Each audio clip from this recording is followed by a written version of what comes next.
If you try just one of these methods to achieve your goals, I guarantee you will move closer to success. Make someday today. Hey folks, my name is Vin, and this is the Venn diagram, a channel dedicated to the intersection of my life experiences. In this video, I am highlighting 11 of the 22 tools that Matthew Dicks provides in his book, Someday is Today. The book is a promise to believe and work on yourself every day so that you can accomplish your creative dreams. My recommendation would be to try one of these out over the next month. This is a marathon, not a sprint. So my channel statistics say that only 25% of the people watching are subscribed. So if you're part of that 75%, ouch. But you can make me feel better by subscribing to the channel, or else I'll lick your face.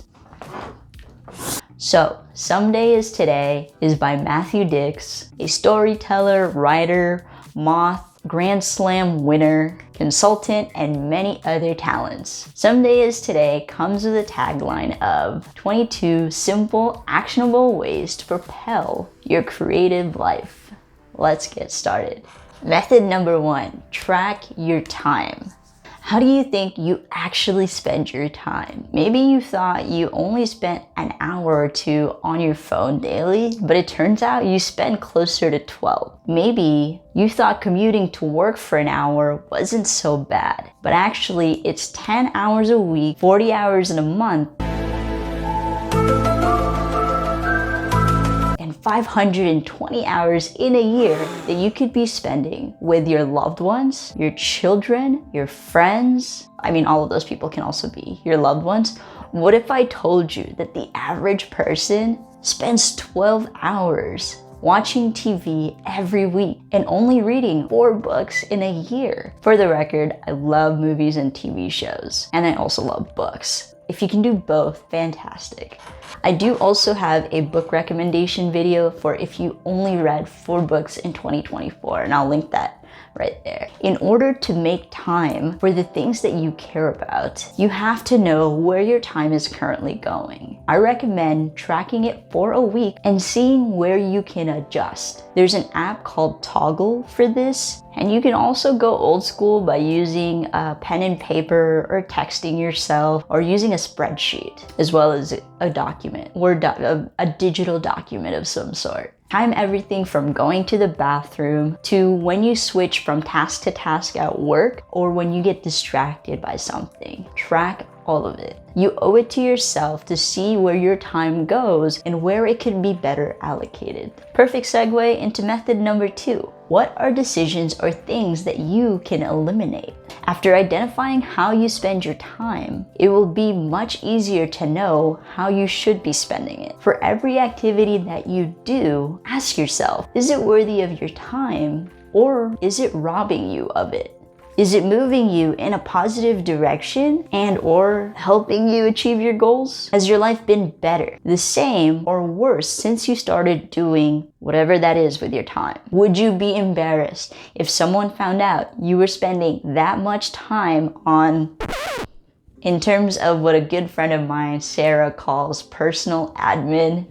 I also allocate 1 day per month on finances for the upcoming month, including projected expenses like events or eating out with friends. I also choose 1 day per week where I do nothing with nobody. This is so I never forget that taking care of myself is a priority, but also an automated part of my life. Take things slow. Do that life audit for a period of time first. Really think on it for another week or 2 after that, and then try to eliminate things. Method number 3 from the book is something I hadn't heard before.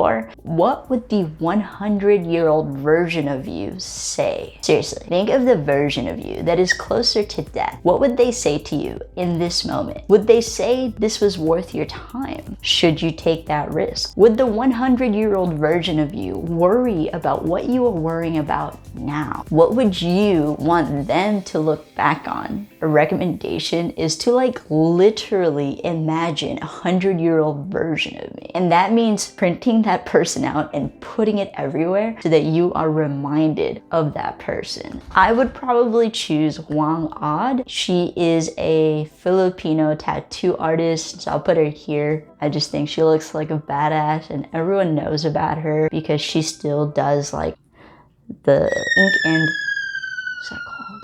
Ink and hammer tattoo. Super fucking cool. She's also 106 years old. So she'd probably be like, I'm chilling. Don't worry about that. Don't mess this up. Method number 4, surround yourself with happy and productive people. Some people say that you are the average of the 5 people that you spend the most time with. And while that is probably true, Sahil Bloom mentioned a study, which is that you are also the lowest common denominator of those 5 people. So whatever the worst of those 5 people is, that is what the group will become. If you want to be more empathetic, if you want to be held accountable to your word, if you want to constantly be learning from those around you, you have to surround yourself with people who align with the version of you that you want to become. Take an assessment of everyone you have spent time with this month. Anyone you've been in person with, sent a text message to, had a phone call with, anybody. Are these the people that you want to be around? Who gives you more energy? Who takes your energy?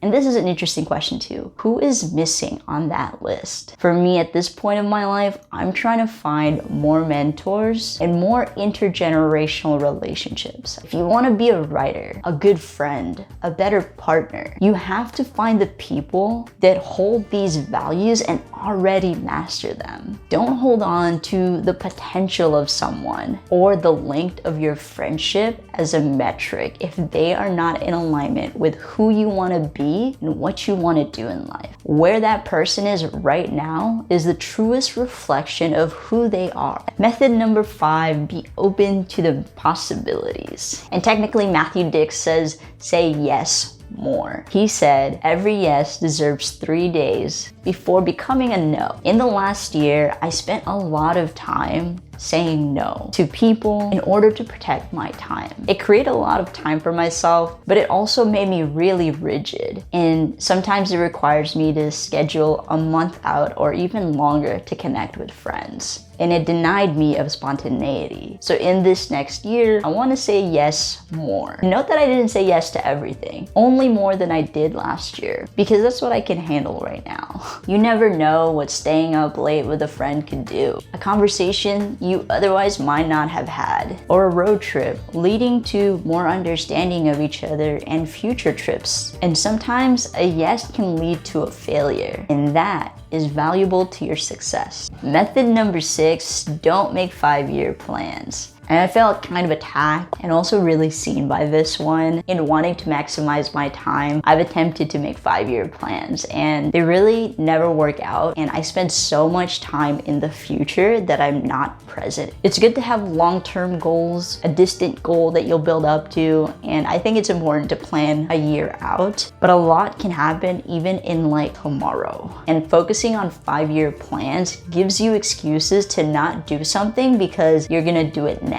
year. As much as I love planning, doing something this far out never turns out like you can imagine. Focus on what you can do now and work on that. The book also said there is only one guaranteed day, and that is today. Method number 7 is to preserve compliments. When you're working on anything at all, you're going to hit walls. There is going to be a point in which you lose hope, fail, and want to quit. This is what a list of compliments is for. A message from a friend complimenting on the work that you've done in the past. Your Asian mom saying that she's proud of you. You should document that forever and frame it. Or maybe somebody complimented your hair, so you keep that hairstyle because it feels good. It's really not for your vanity, but for the sake of your art. It's easy to get stuck in our heads about the things we're not doing well and not give ourselves the grace to just make the next thing. And this really speaks to the importance of cherishing those tiny victories, like getting out of bed, brushing your teeth, opening a book, opening the program for editing software. It's all those little things.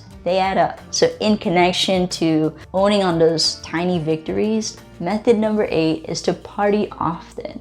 Identify the first meaningful step of your creative goal. I want you to celebrate it now, and then celebrate each step after. You wrote a line, wrote a page, submitted it to a magazine, even if it doesn't get published. Celebrate that you put yourself out there, that you put your work out there, that you put your art out there. It is in rewarding ourselves for each attempt, regardless of the outcome, that we honor every part of the process. You have to be willing to try and have to believe that you're going to get somewhere. Method number 9 is to make terrible things. Write a mediocre poem. It will teach you to write a better one. Do a crappy job on the art project. The next one might be 1% better. Every failure is a lesson, as long as you're willing to course correct every time. For me and this YouTube channel, it was just make a video. Next, it was edit the video. Add a different layer to the video. B-roll or sounds. Get more comfortable speaking in front of the camera was another thing. In these small things that we build capacity and muscle memory to do one more thing that could make us better in the next one.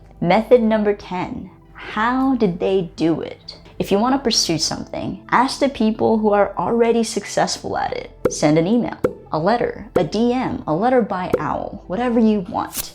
If you can't ask them directly, find interviews, read memoirs, understand their thought patterns.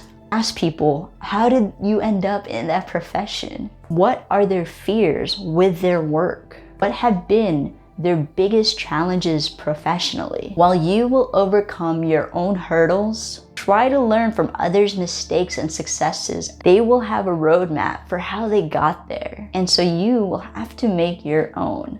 Method number 11, know your story. This is obvious, but it is arguably the most important lesson in Matthew's book. This is knowing everything you can about yourself and conveying that to others. To understand yourself, you have to ask yourself difficult questions like, what are my motivators? How did I get to where I am now? Who or what inspires me? And how do I share myself in a way that honors my experiences in this life? So those are the 11 methods, really amazing tools, and I hope that you walked away with something new today. Like I said, please only try one thing for the next month. It takes a long time to build habits. You really have to be gentle with yourself because you don't have a full-time job allocate to this venture. So don't forget to subscribe. Thank you for watching, and I'll see you in the next video.